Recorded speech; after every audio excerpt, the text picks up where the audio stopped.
welcome back. Not only did I rewatch the video, edited it for a few days, and then uploaded it. I decided to film a whole new episode. So who would have thought, you know? I am a pretty camera shy, honestly, and I don't like having my picture taken. I guess this podcast is going to be almost like exposure therapy. Happy New Year! First of all, hope you had fun. I would like to start some video diary stuff on my projects, because I tend to lose track. I just took notes. Sorry, there's a cat here. So I don't know, I wanted to keep better track of my projects for this year. And also, you know, I've told about in the last episode that I work as a freelancer, and that means, of course, you have to wear different hats. You know, you have to be the creative, you have to be your own project manager, your own accountant. But that made me think, you know, why don't I apply some of the principles that I apply to my work scheduling, so I don't get overbooked or burning out. I would like for this first episode to start with a pretty standard programming, but then try to explain the reasoning behind the choices that I plan on making. I'm going to start with my finished object. So this is the Levitate wrap. I've knitted this in Alpaca Brushed by Laine du Nord. I think I just broke into the 8th skeins, so I have 2 full skeins, almost 3 full skeins left. And I'm gonna stand up so I can show you. It's a boxy fit on the body, quite wide. The sleeves are not that oversized, but I think that makes it easier to run around and stuff. I'm gonna turn around.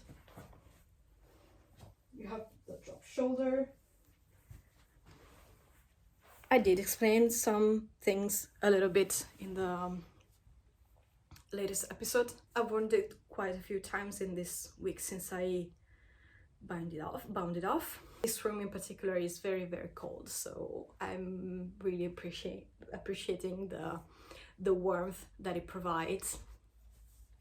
And regarding the pattern, I did find it pretty easy to follow, and it's quite a quicker knit. The recommended needle size is 6 millimeters, but I did size down to 5 millimeters because this is a very bulky.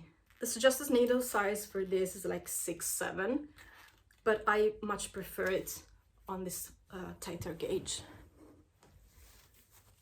So you can see, of course, there is not a lot, of course, of stitch definition, but it's quite thick and substantial. I did add a snap over here. You have the tie over here. I don't have the second snap. But yeah, I've been really liking this.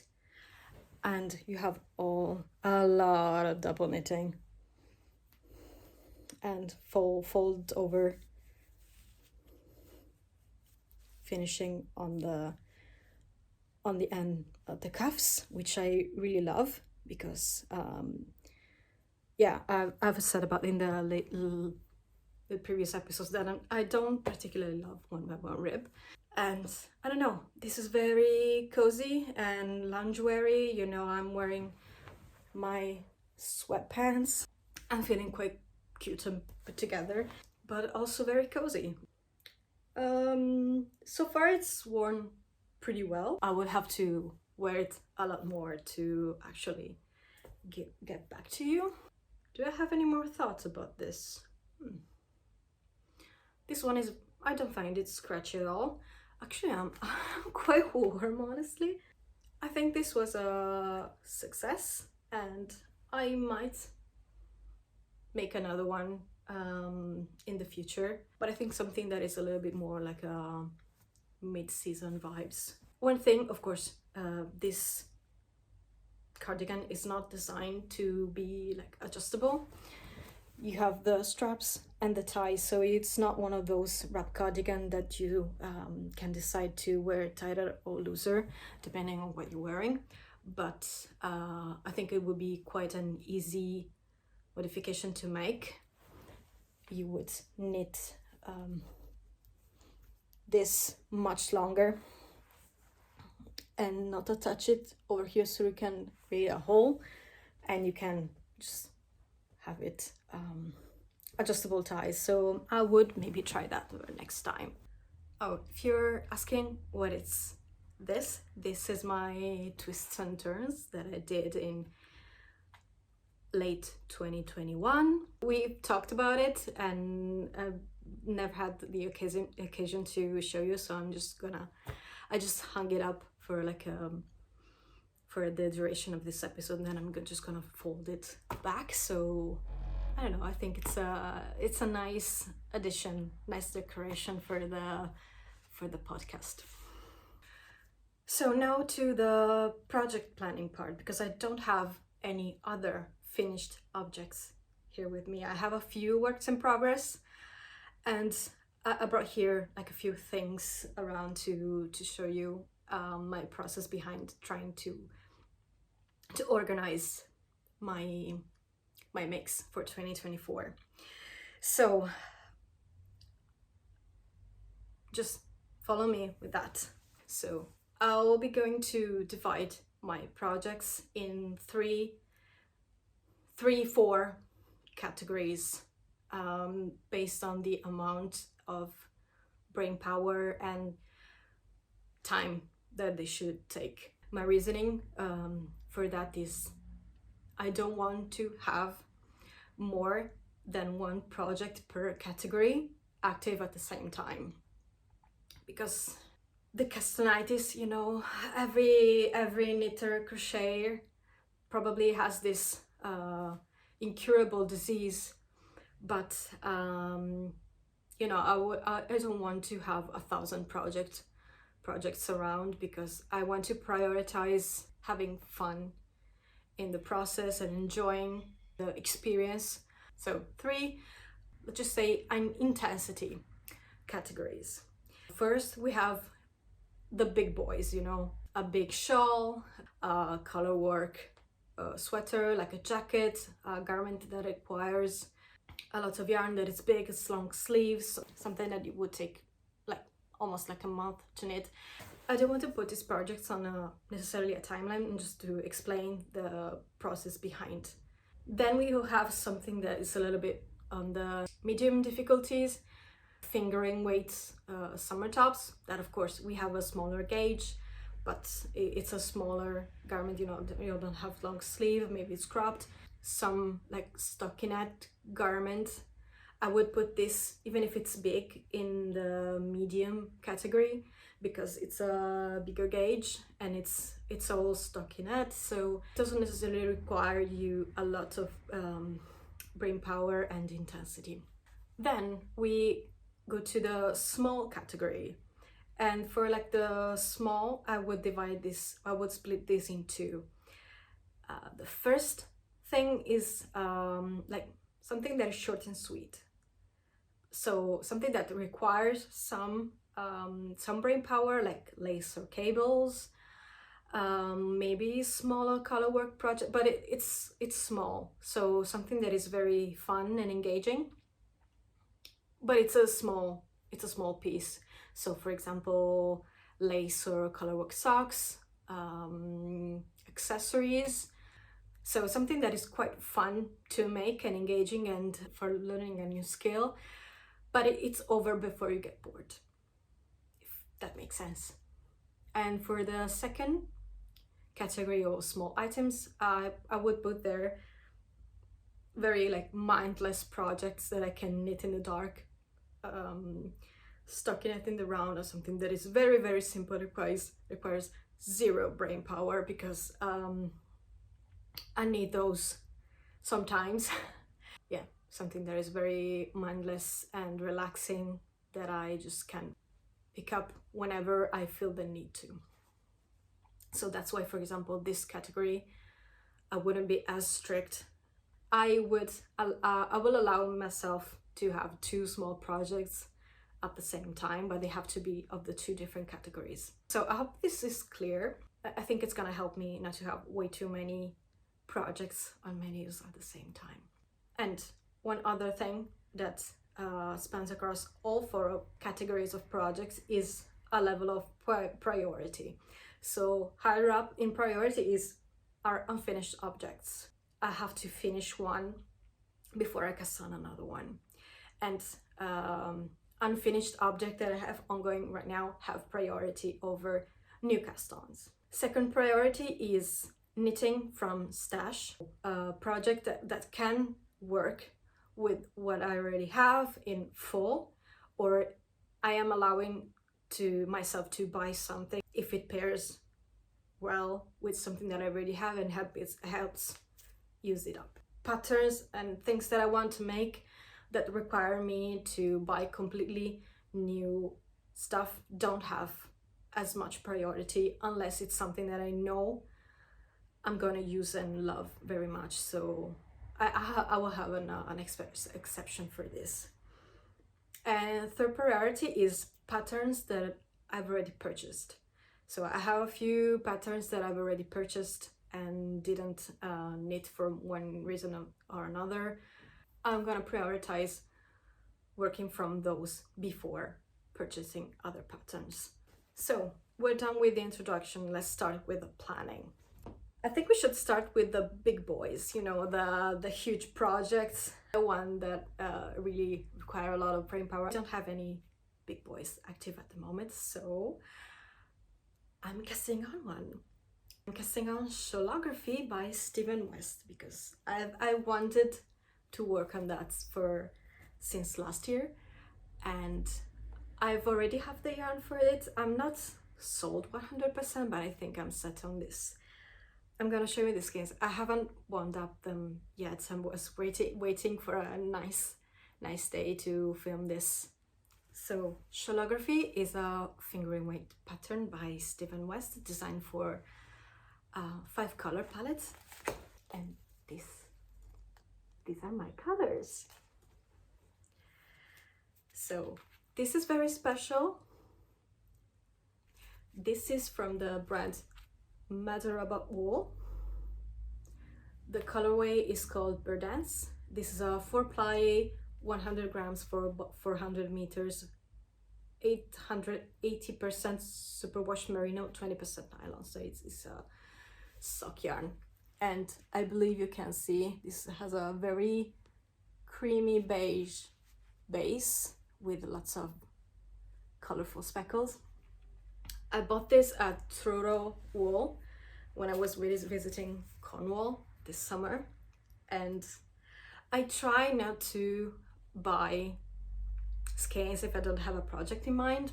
This is a creamy base with a lot of colors. I knew I was gonna use it, so I bought it anyway because it was beautiful and I wanted to support a local business. So I bought a lot of yarn when I went to Cornwall. Anyway, this is very beautiful and soft. Totally recommended. The shop is beautiful. Honestly, I bought like 5-8 skeins there. So this is my letter color. Then I'm going to use, will be my second color. This is Alpacina by Concept by Katia. This is I think it's like a machine dyed. This is 75% alpaca and 25% polyamide. Fingering weight. The color is 313. It's a cool blush pink. And I am a little bit worried that they don't have enough contrast, but I think I like the coolness of this pink with the other colors that I'm gonna use. So maybe what I'm gonna do is holding a strand of like lavender mohair with this to like cool it down and darken it a little bit. Yeah, it's alpaca, so it's very limp and not happy to see you, but it's soft, so soft, beautiful, and I love this color. My third color is this Life in the Long Grass singles. This is 100% superwash merino. This is a single ply, and the colorway is Succulent. I bought this last year for another project. It didn't work out, but I knew that I was gonna use it for maybe like a shawl, so you know, I kept it in my stash waiting for this day. Yeah, it's a beautiful like minty green, has some like speckles. So far we're having this very springy color palette. And then this is another skein of Alpacina. This is in the colorway 311. Felt like I needed some gold to ground this palette, especially because I think it pairs really nicely with this other colorway that honestly I fell in love with the moment that I saw it. This is Hedgehog Fibers sock yarn, 100 grams, 400 meters, 90% merino wool, 10% nylon. The colorway is Renaissance, and this is absolutely stunning. You have this cooler pink, gold, blues, maroons, and I love these two together. It's quite hard to hold 5 skeins of yarn in your hands at the same time, but yeah, this is my color palette. What do you think? Love this. Beautiful. I am so happy. The other big boy that I really want to work on this year is Penguono by Stephen West. And I had this idea. I already bought the pattern like last year because I really fell in love with the whole look of it. I thought it was brilliant. And when I was organizing my scraps like a few weeks ago, I was like, there are quite a lot of scraps or like random skeins that I don't know what to do. So I think that would be the perfect project to stash bust and hold together strands of yarns that maybe I don't love necessarily on their own. So hold strands together, have a lot of fun with like different textures and stuff. I'm just gonna expose myself a little bit and show you the amount of scraps that I have here. I have these 2 neutral skeins, Blue Faced Leicester by Woolly Knit. These were like 2 abandoned balls of Blue Faced Leicester I bought at a random shop in Cornwall, so I adopted them. Ball of scrap yarn. This is Laine du Nord, I think it's Matera. I bought this for my Musselburgh cardigan. I did a swatch, but I didn't like the texture of it, so I returned the skeins that I didn't touch. But this one, of course, I broke into it and to make the gauge swatch, so of course I couldn't return that. This is leftover Knitting for Olive merino in the colorway Marzipan. Some other Knitting for Olive. There's a lot of shit over here. Random mohair. This is leftover from the Twists and Turns. Drops Kid Silk. Oh, this is a beautiful baby alpaca. I knit a pair of penny gloves at the end of 2021 for my mom. This is a sock yarn from Hobby. Leftover Malabrigo Arroyo or Rios in the shade Aniversario. This is leftover from my first cable trellis cowl. I think this is Hobby, I don't remember. This is leftover from my cable trellis cowl, the one that I made last year. Knit Pro sock yarn with Rico mohair. Leftover Knitting for Olive merino. Random nuggets of mohair. Hot pink mohair. gauge swatch. This is a leftover cone of this like lace, and I'm gonna frog this leftover acrylic, leftover knitting for olive merino in the colorway licorice. It's black.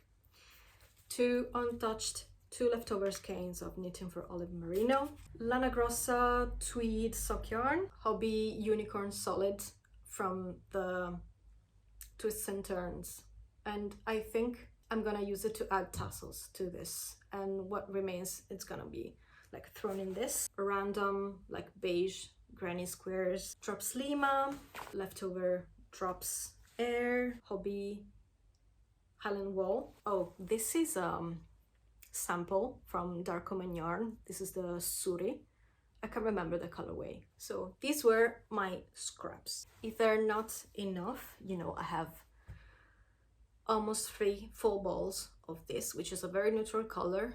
Of course, if you're familiar with Penguono, it's just you're given instruction only on the panels. So the marling is completely up to you. So there are no 2 Penguonos alike out there in the world, which I think is beautiful. I'm gonna gather some more scraps throughout the year. This is another bag that I have of yarns that are somewhat intact, that I know that I could make something smaller out of them, or just pair with the others. So they're not necessarily scraps, but they're more like random skeins. I have some brushed alpaca silk. This is beautiful fleece from Blueface Lesser. I bought at Ravelry again. I think I'm gonna cast some Penguono later in the autumn when I gather a few more scraps, because of course there are gonna be a few scraps from Shawlography as well. One other project in the big boy category that I would really love to make is the Mooncrush Pullover by Jacqueline Kiliak. Sorry, I don't know how to pronounce your name. I hope I'm not too wrong about that. It's an intarsia long sleeves like pullover. I haven't purchased the pattern yet, but I've been wanting to experiment with intarsia and colorwork this year, and I just fell in love with the whole look. That was of the pictures was perfect and beautiful, and it's designed to have like a color block of 3 colors. There are instructions for just 2. You have instruction for 2 different neck options, cropped and a longer length. So there are a lot of charts, not only for like chest measurements, but also sleeve length, armhole depth. So it's a very thorough. I think I would much rather pay a little bit more for a pattern that's, of course, it's size inclusive from the get-go, but it's also a little bit more thorough and empowers you to make changes for your own body and have more information to choose the better size for you. I feel the same about Penguono. It's an empowering pattern. It's not, you know, you have to make absolutely this, and if you want a V-neck instead of a round neck, you have to purchase another pattern. Anyone can make whatever they want with their business. I'm not there to judge them, but I much prefer spending a little bit more on a pattern that gives you the power of choosing how to modify it, rather than, you know, you have to stick to the instruction to the letter, and if it's not, you have to purchase something else. So I don't know, I think that's the beauty of knitwear and crochet. Of course, you get the opportunity to make something that is just for you, that fits your body, your lifestyle, and your choices. So yeah, Mooncrush Pullover I would really love to make, but I'm still indecisive about the yarn. I have 4 balls of knitting for olive merino in dusty sea green, and it could be a nice way to use it up. So maybe have the 2 panels in this, and it could be fun to have the center panel in this like Camarose midnight sol. It's like a mohair alternative. So And that will be perfect because it's yarn that I already have in stash. I don't have to buy anything. But I can't stop thinking about the idea of knitting the Mooncrush Pullover in like silk or linen for a more mid-season, summer appropriate garment, because let's face it, I live in Italy, it's quite warm, so I might get more wear out of something that is natural fiber or natural fiber blend rather than fingering weight, a long sleeve top in merino and mohair. So I'm still torn about that, but that pattern is very high on my list. It's not the priority because I don't have that pattern yet. It's gonna jump pretty high in my to make list if it's something that helps me eat up this yarn, which is beautiful.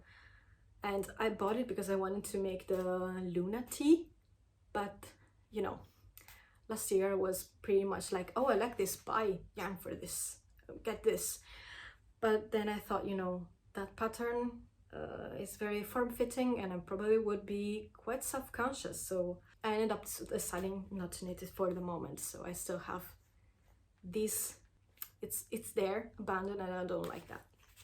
Last big boy that I would like to make, and probably it's gonna get shifted from to next year, is the Sycamore Sweater by Petit Knit. I bought the pattern last year. I really love the look of it, and I wanted to cast it on at the beginning of this year, but I was so confused, not by the pattern. I was so torn about which yarn I should choose to do that, and I ended up having 1,000 ideas, and of course 1,000 ideas means 0 ideas. I would have to buy a whole sweater quantity of the main color, and the contrast color you could use scraps, but I'm still not necessarily sold on the combination, so I'm just like, set the thought aside. You already have the pattern, and just knit it when you have a much more clear ideas of what you're gonna make. So I thought this podcast was gonna be quite short, but I was sorely mistaken. So we're heading to medium projects, and again, priority is finishing a project that has been on my needles since last spring. And it's a pity because it's absolutely gorgeous. It's gonna be pretty hard for you to tell. This is a like wrap top that is made in Noro Kakigori. I bought this as a gift for myself because I was going through quite a rough time last spring, so I thought, you know, I want to gift myself the most beautiful thing, and I don't care. And I bought 2 skeins of this beautiful Noro Kakigori. I think the colorway is Yokohama, and just look at it. It's like dried strawberries, beautiful. And I think it's a very neutral shade of like pink burgundy, and I think it's stunning. I believe it suits me quite well. I used the Robinson Wrap Cardigan by Handmade by Florence as a base for this pattern. I chose size C, I think, but then I had to modify it quite a I'll try it. I haven't tried this on since this spring. Hope it still fits.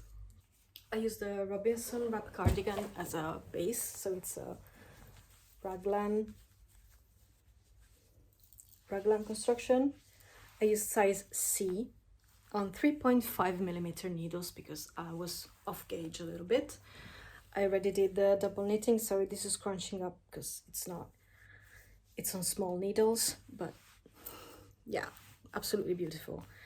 I had to modify it quite a bit because when I wrapped here I needed a little bit more length, but that is indicated in the pattern how to do that. And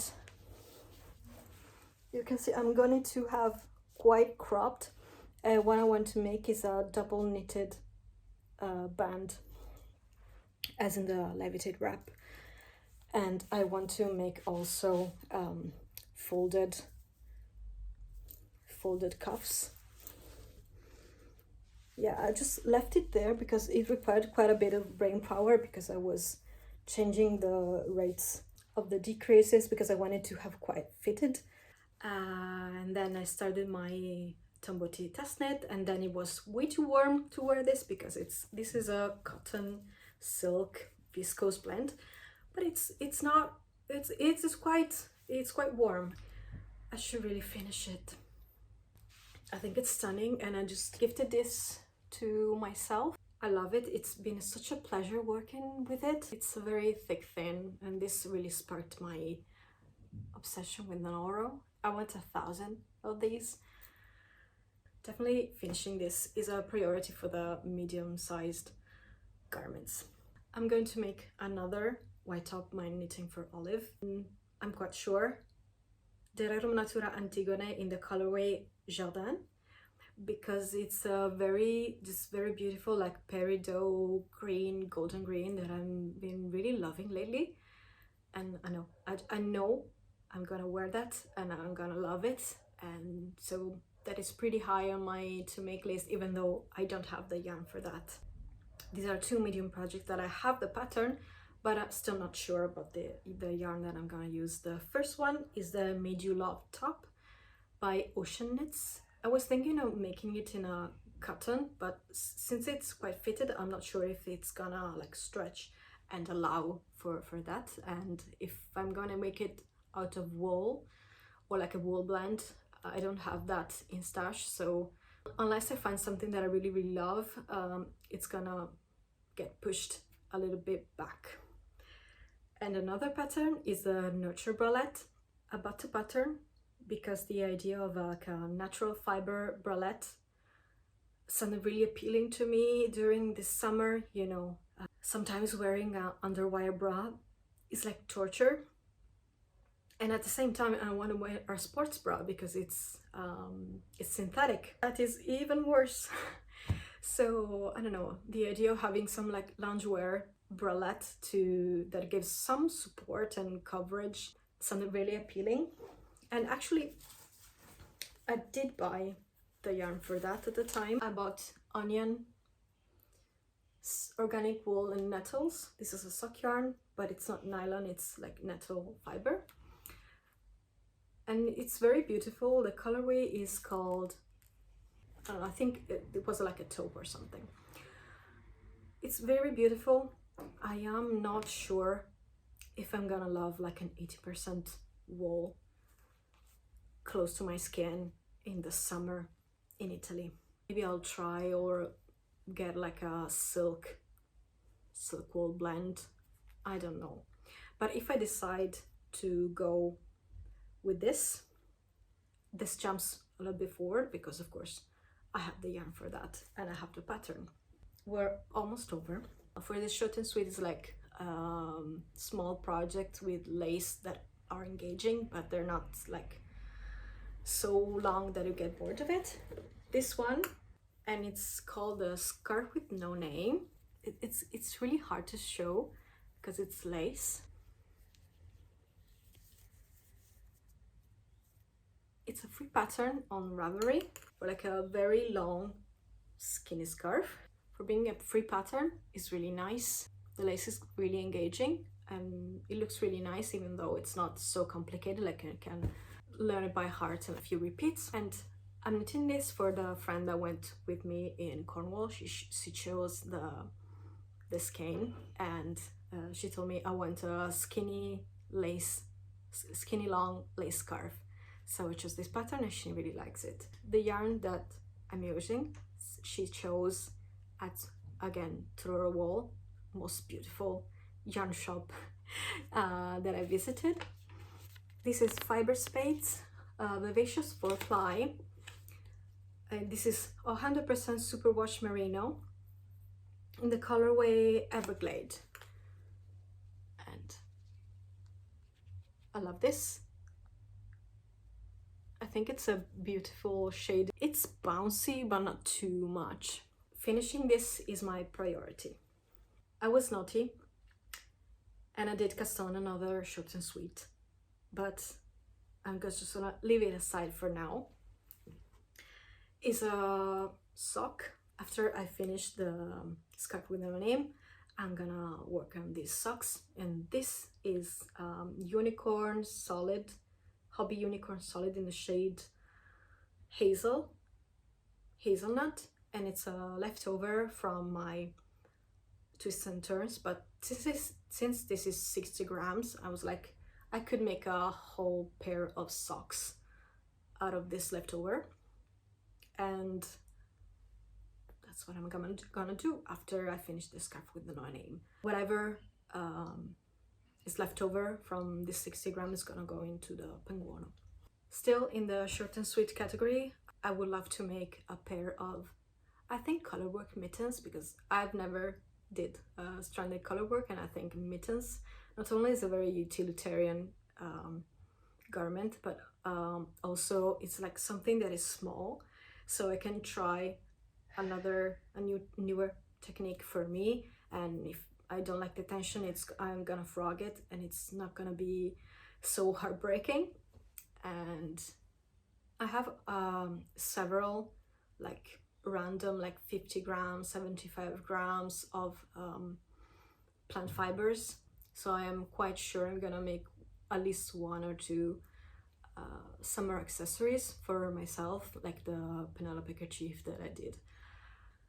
And yeah, we've come to the mindless, and for the mindless, I actually did purchase the Musselburgh hat pattern because it's very empowering. So like I was saying in the last episode, the Musselburgh hat is something that is very basic, but I gladly paid for that pattern because yes, the finished garment is very basic, but the pattern gives a lot of indication for different gauges, how to customize it, different sizes. That is, I think, the plus value of a really good design. And I tried to cast it on and I just frog it. I wasn't liking necessarily the pairing of the yarn that I used, but definitely for my mindless project this year, it's gonna be, I'm gonna knit a lot of Musselburgh hats.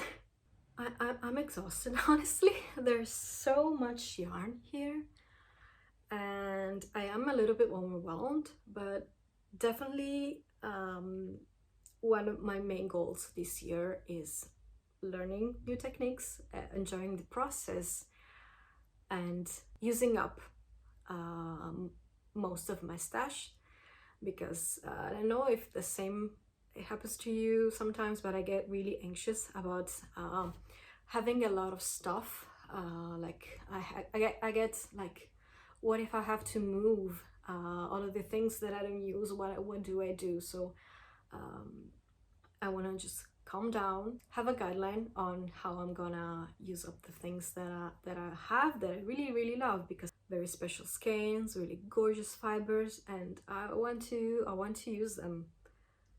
And so definitely this year I'm gonna be much more mindful about my purchases, and if I'm gonna buy something new, my priority is also supporting local businesses. So whatever, if I'm here in Italy or I'm traveling, this is a little bit over the place, I didn't have the script like last time.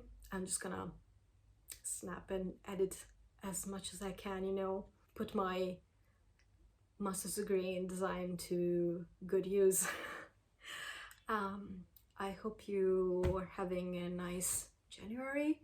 I hope you're safe, whatever you're living, and I hope you're happy, and see you next time.